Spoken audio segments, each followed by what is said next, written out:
अस्सलाम वालेकुम dear students, my dear friend, welcome to my YouTube channel KK Mathematics. My name is Mohammad Kamran Khan. उम्मीद करता हूँ आप सब खैरियत से होंगे, आप टोपोलॉजी के लेक्चर एंजॉय कर रहे होंगे। तो आज हमारा जो लेक्चर है उसमें हम एक थ्योरम को डिस्कस करेंगे। थ्योरम ये कहता है कि एवरी सब space of A T1 space is T1 space, कि T1 स्पेस की हर सब स्पेस जो होती है वो क्या होती है, वो भी T1 स्पेस होती है। ठीक है, फॉर एग्जांपल मैं कहता हूँ कि ये आपकी एक T1 स्पेस है। ठीक है, इसका मतलब है ये T1 स्पेस है, तो इसके लिए हर x के हर दो डिफरेंट एलिमेंट के लिए मेरे पास दो ओपन सेट ऐसे एग्जिस्ट करेंगे जिसमें एक पॉइंट तो होगा लेकिन दूसरा नहीं होगा। अब मैं उसकी एक छोटी सी सब स्पेस ले लेता हूँ, ये ठीक है, ये वाला पोर्शन, इसको मैं कहता हूँ ये x एक T1 स्पेस है। ठीक है, अब इसकी एक सब स्पेस ले लेता हूँ, क्या, y। ठीक हो गया। अब मैंने इसको प्रूव करना है कि ये भी जो है ना आपकी T1 स्पेस है, और ये T1 स्पेस कब होगी, ये उस वक्त पॉसिबल होगी जब मैं y के दो डिफरेंट एलिमेंट लूँगा। ठीक है, मैं कहता हूँ ए बी बिलोंग करता है y में, ठीक है, with such that a is not equal to b। अगर इन दो एलिमेंट्स के लिए मेरे पास टा y में दो ओपन सेट ऐसे एग्जिस्ट कर जाएं जिसमें एक एलिमेंट तो हो लेकिन दूसरा ना हो। ठीक है, और याद रखिएगा जो भी सब स्पेस होती है, ठीक है, उसमें दो कंडीशंस होती हैं। एक तो वो y जो है, अगर y x की सब स्पेस है तो y जो है कि वो सब सेट होगा x का। ठीक है, और जो इसकी टोपोलॉजी कब बनती है, टोपोलॉजी बनती है यानी कि टा y ये वाली, वो कैसे बनती है, वो आप क्या करते हैं, y का इंटरसेक्शन लेते हैं टोपोलॉजी के टा x के हर ओपन सेट से, यानी for all o belong to tau x. ये चीज़ बच्चों कि आप y का इंटरसेक्शन लेंगे टी एक्स टा एक्स के हर ओपन सेट से, तो जो आपके पास आंसर आएगा उसको आप टा y में ऐड करते आएँ। ठीक है, तो वो आपकी टोपोलॉजी होगी y की, टा y, जिसको आप रिलेटिव टोपोलॉजी बोलते हैं।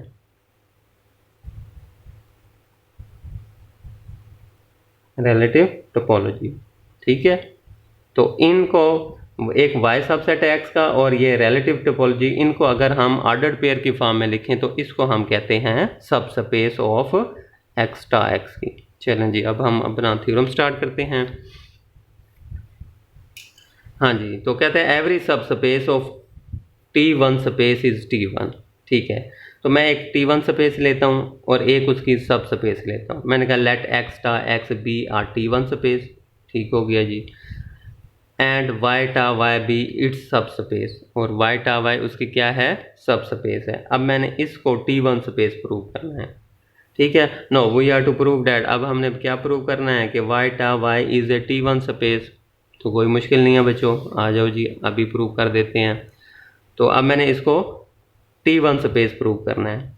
ठीक है, चलें जी, तो जिसको भी T1 स्पेस प्रूव करना है आप उसके दो डिफरेंट एलिमेंट लेते हो। मैंने कहा लेट ए बी बिलोंग करता है y को such that a is not equal to b। ठीक है, अब चूँकि y जो है ना वो क्या है, सब स्पेस है, किसकी, x की, तो इसका मतलब है y is a subset of x। ठीक है, अगर ए बी y में है तो ए बी x में भी होगा, बिल्कुल होगा। तो क्या लिखेंगे, since A B belong to y and y is a subset of x, therefore इसलिए A B belong to x such that a is not equal to b।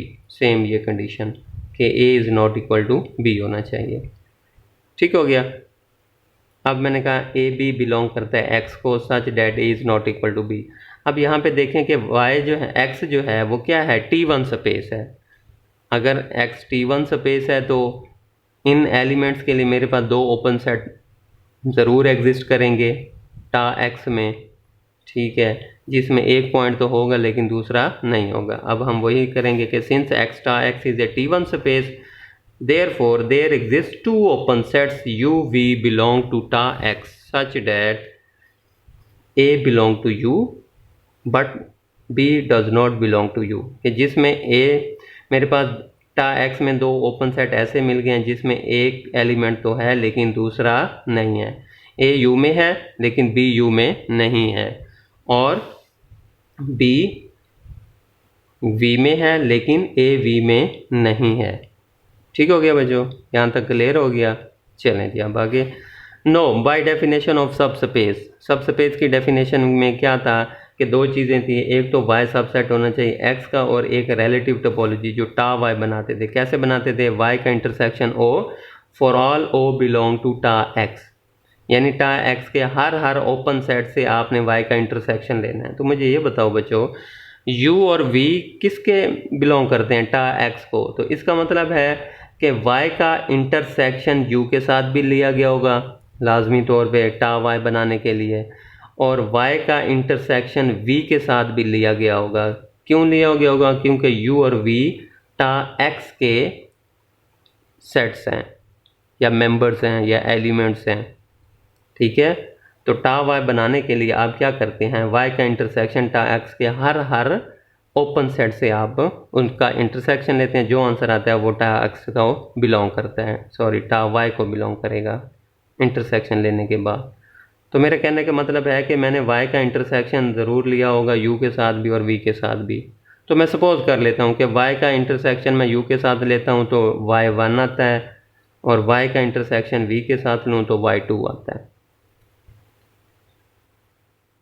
जी बच्चों, तो मैंने कहा let y intersection u is equal to y1, तो जो भी answer आएगा वो किसको बिलोंग करेगा? टा y में।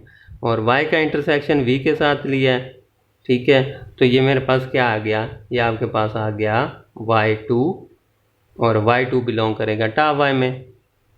ठीक हो गया जी। अब याद रखिएगा y1 और y2 टा y को बिलोंग करते हैं, u और v टा x को बिलोंग करते हैं। चले जी, सिंस a y में था और a u में भी है, ठीक है ना, यही पढ़ा था ना, दो ओपन सेट, a u में है लेकिन b u में नहीं है।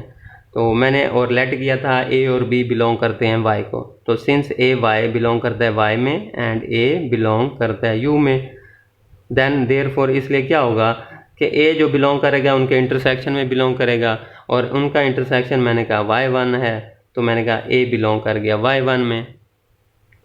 ठीक हो गया, क्योंकि इंटरसेक्शन में कॉमन एलिमेंट आते हैं।